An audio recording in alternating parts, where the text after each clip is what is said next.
Ama siz so'l bu fikrdan impulс jarayonida boshqalarniki degan gapni tarafida turib o'ylab boqmayotgansiz. O'zingizning ideyasini bilan tekshirib qilish bilan oldirashgansiz. Va bashirga gapingizga bek xush bo'ldim, lekin haq mayli e'tirof qilsindu, qilmasindu, men o'zim boshdan qarayman-chu.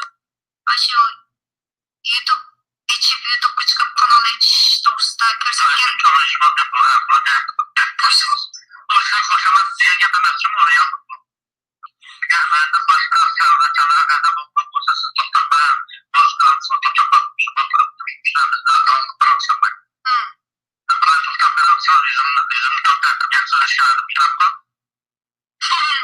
Megan to'xtab qo'yib deb turasam canım. Çünkü siz hamlenki müştabda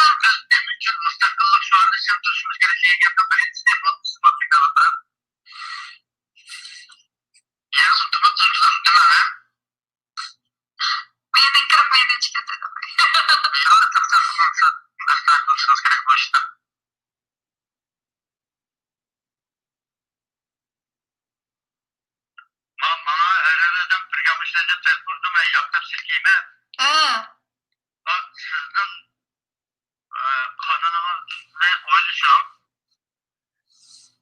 Ölçüp buldum.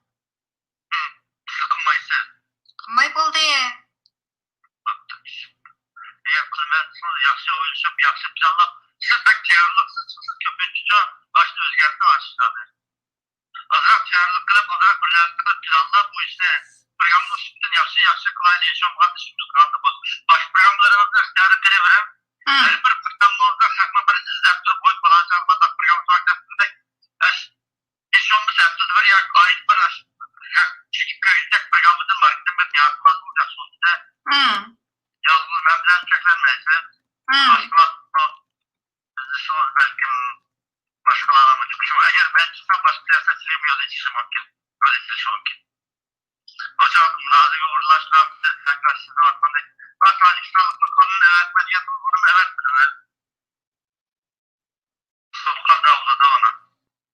Şu ben de beğendikten buldu şu yıkıcı da benim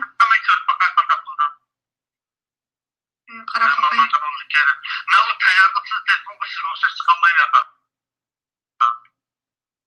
Nasıl sözler etmişsiniz bu bana? Aldım kettim bir muncu ekrandan yeni plan pidayla ekrandan yeni plan telefon kılıp bir muncu ders sözler tanış başına okşarsam derslik şu.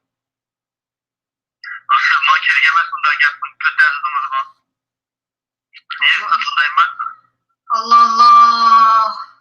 Tamam sizin ras. Sizin ras.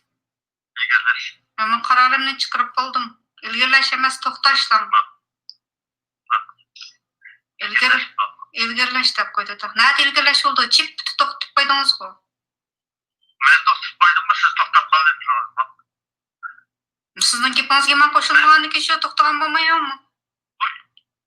Maslahatli komanda ishlaganda siz qanday sizda buni to'g'rilgan harakatni to'g'rilib qoldingizmi?